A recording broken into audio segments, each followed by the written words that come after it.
Give you a little background on Ann. Ann is a real person. She is an Amish young woman who was working in the markets there in Gap and Hershey and Lancaster, Pennsylvania. That's where Annie Ann's is from, specifically Gap. Okay, so her and her young husband, who were Amish, decided to try to sell the every family's pretzel that every Amish in all of those little towns were making all the time.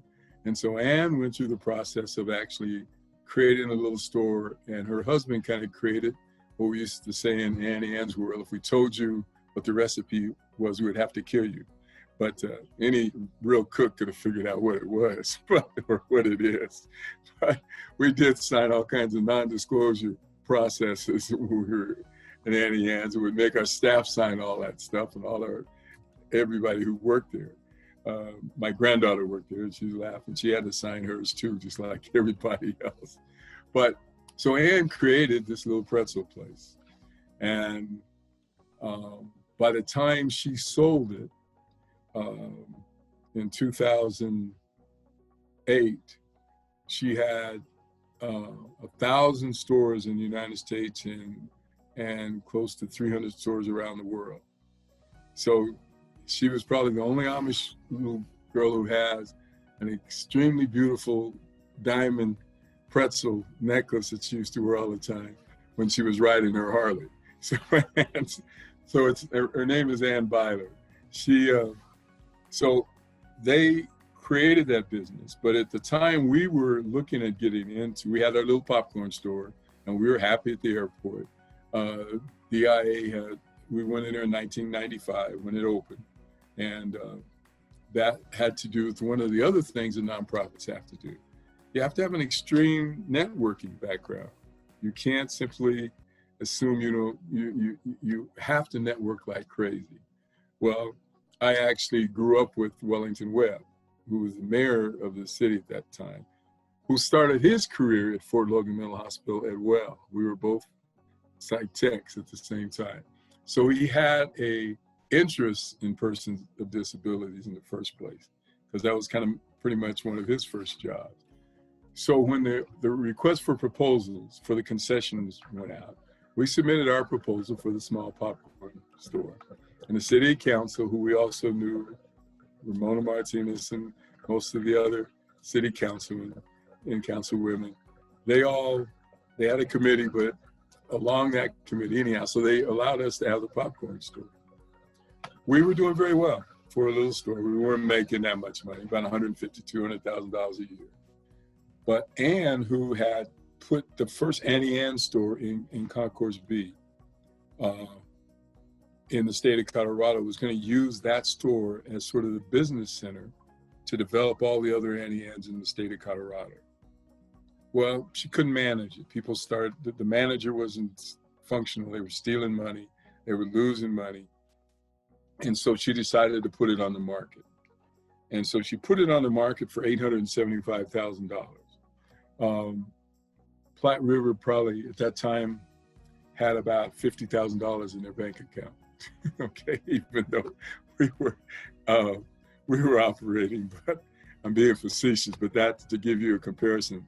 The idea of borrowing $875,000 was kind of like crazy. Ann only issued franchises to people that she interviewed personally. So at the time we went in, there were 450 Annie Ann's franchises. So I went and had the interview with Ann in Gap, and came back, and then we talked about it, and she decided we could have it if we could raise the money. And she dropped it from $875 to about $680.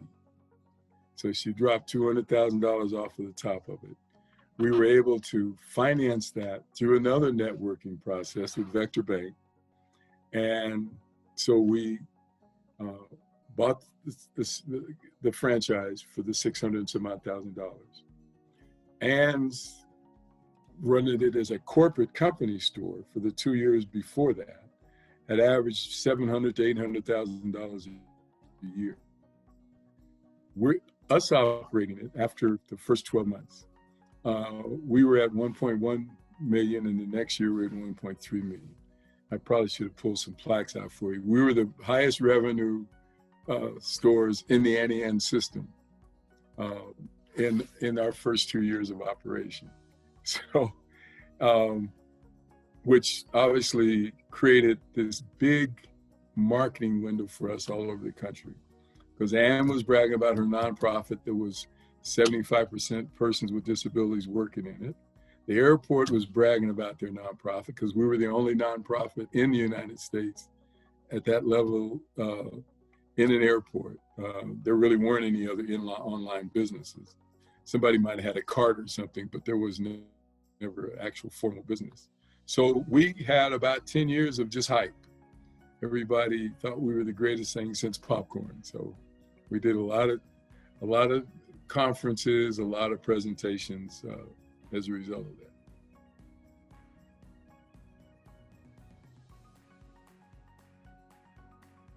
If you do not do business consistent with your mission, and that's in that latter part of that information, I actually gave you the formal wording for it in that document there. Doing business that is inconsistent with your mission and our mission was to provide rehabilitation services for persons with disabilities. And so that consisted of behavioral processes, training, treatment, teaching, et cetera. And work, it was just a tool, just a piece of that rehabilitation. And quite honestly, with the level of individuals we were talking about, early in my career, I stopped using the term rehabilitation and had modified it to the term habilitation, because these were new skills and new options and new thoughts for people. You won't find that written anywhere, habilitation, but that is pretty much what we called it internally in our organization. But if you do not do, if your organization that becomes a for-profit is not consistently implementing your mission, you will lose your IRS nonprofit status. The IRS is very punitive about that. So for instance, we were also a government provider, government contract provider. So we ran the commissaries at Lowry, Fitzsimmons, Buckley. Commissaries, a big grocery store. So we did all the grocery, shelf stocking, warehousing, all of that stuff from 1989 to 2005 at Lowry and Fitzsimmons and Buckley.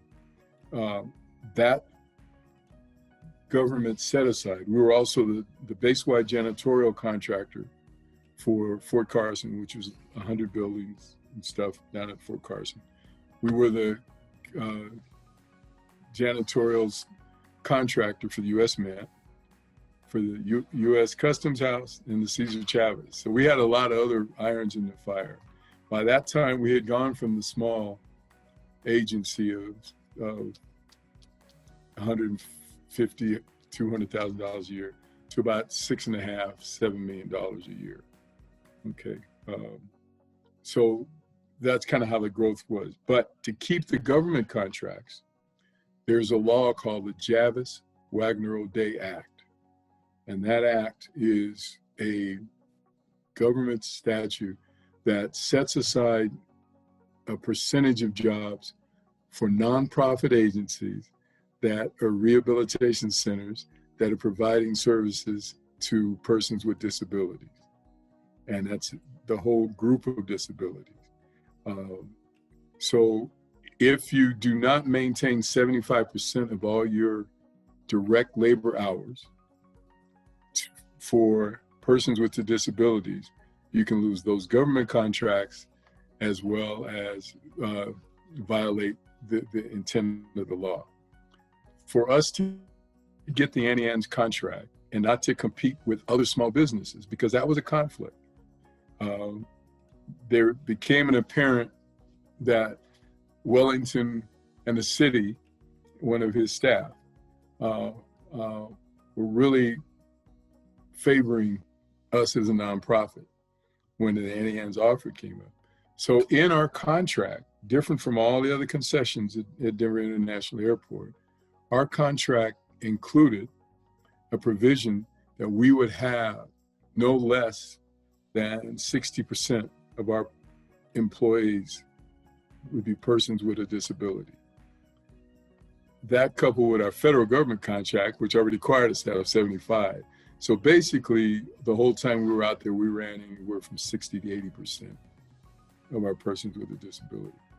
And that was from 1998 through 2010.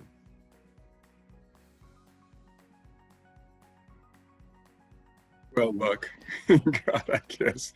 I actually was the person who was the person marketing. I had other staff, though, for our other types of jobs. Our sheltered workshop, which was a work center, we did have a specific marketing salesperson who went out to try to get those jobs. Those jobs were always encompassed in the facility, though. They were small packaging jobs, assembly jobs and stuff. But for the business aspects of it, that was pretty much my job. But again, all of that had to do with networking. And a lot of that networking was not just myself, but the whole staff. We went to almost every training. I had to go to Pretzel University for 3 weeks. And that, what I call Pretzel University, there is probably every fast food chain and every business line has a university of some type. So myself and a young woman who was technically a social worker, we went to 3 weeks training at Pretzel University. When she came back, and that's the other thing that's really critical, that you have to cross-train your people who are providing social services with your people who are providing the business services. So in that process, we trained a young woman named Juanita Garcia. She then became the general manager of the pretzel stores. And so she went from being technically a counselor, social worker, to a general manager that to know the business end and the ability to make sure that the persons with disabilities were trained and treated appropriately within that mix. So that's one of the major challenges you have as a nonprofit trying to pick up a for-profit entity. If it's for an employment process like that, where you have to use all your skill levels. Because our rehabilitation center, we had social workers, psychologists, teachers, counselors, people who were job coaches, all of those other things that fit that environment. When we bought Auntie Anne's, we had to have general managers and managers who were used to running businesses and were used to trying to get to a bottom line. That caused some conflicts because the salary differentials, the wage differentials were just a simple part of it, but the hours were different. The Platte River is normal from day one. We only worked from 7 to 3 o'clock. Historically, we were off 2 weeks at Christmas. All of those things that were kind of like a school, kind of like that kind of organization. Well, when we got the Auntie Anne's businesses, and we'd already kind of made that evolution because when we were running the commissaries, which were open 7 days a week, 365 days a year, just like Auntie Anne's were, those people who were all coming in who were grocery workers, or warehouse people, guys who were driving forklifts and stuff, all of those different salary concepts had to be merged into a big unit that didn't create a conflict with the employees. So we had to raise some salaries, change some employment regulations, change personnel leave processes. Also with the federal government under the Jarvis Wade O'Day Act, those contracts were fully benefit. They were built into the contracts that way. So our shelf stockers automatically, by the law of the Service Contract Act, the federal law, forces you to pay full benefits. So we had to up some of our benefits to match the government ones before we even got into Auntie Anne's. Now, the interesting thing, the food services business wasn't known for having benefits, social benefits, sick leave, vacation time, all that stuff. So when we came in doing that with persons with the disabilities as well, that was my first initial conflict with the my Auntie Anne's peers at our annual meetings. That conflict sort of evolved because they actually, in my second year, elected me to be the president of the Western franchises of the United States of Auntie Anne's. So we were able to take a nonprofit entity, and we actually became sort of the favorite of Auntie Anne's in that environment. So again, that's all the networking. So the United States probably today might have changed a little bit since I've been retired now 10 years. There are probably 40 million persons with disabilities in the United States. And when you talk about that, that's probably about, let's say, and I'm talking about people who aren't in institutions. So that's probably about close to 12 to 13% of all the people in the United States. And that's people who fell in bathtubs, people who are traumatic brain injured, vets, mentally retarded folks, cerebral palsy folks. So for 330 million population country, there's about 40 million people. Those people have been traditionally underserved, and they continuously are, because the funds for years now have been cut. We really haven't had a strong funding stream for any of those services, for the vets, for the TBIs, for any of that stuff. So there's a tremendous need for services. And, you can get MS, MD, any of those kind of things, and you can have a pretty significant disability. So there are really needs for more agencies, more health operations and stuff to serve people. A disabled person has such a major impact on a family.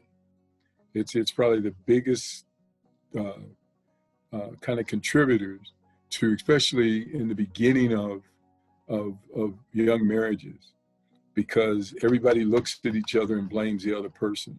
The basic scenario we should talk about in counseling for families was that, we got married and we were in love and things are wonderful and we had a baby, but look what happened. You gave me this disabled baby and you contributed to this disabled baby. And so that rift always kind of existed with a lot of folks. And then you get the two different halves. You'll get one parent who's just extremely protective and maybe a very positive on-task person, or you can get a person who's extremely protective and totally unreasonable. And then you get the other parent who can be just the opposite of that coin. And so that whole counseling aspect of for a person with a disability, a family with a disability is always a problem. Then it's the siblings. If you have 3 kids in a family and you have one disabled person who might be 5 years older than the other kid may spend their whole life helping and supporting that one kid. So you can have also some resentment or some issues from that process, or somebody spends the rest of their life taking care of their brother or sister. So without resources, without programs, without training, we really have a problem. And that problem is increasing. This stuff with the virus is going to leave tons of people with different medical issues that are going to be a problem. Just like this long war has left tremendous numbers of traumatic brain injured vets in this country. And we don't come anywhere near providing the services for them, because you have a two-pronged thing. Then you have the medical stuff, which sometimes spins over into the drug rehab stuff. And so our agencies, rehab centers, also deal with drug treatments and stuff when you look at that. So that whole combination is a mental health problem.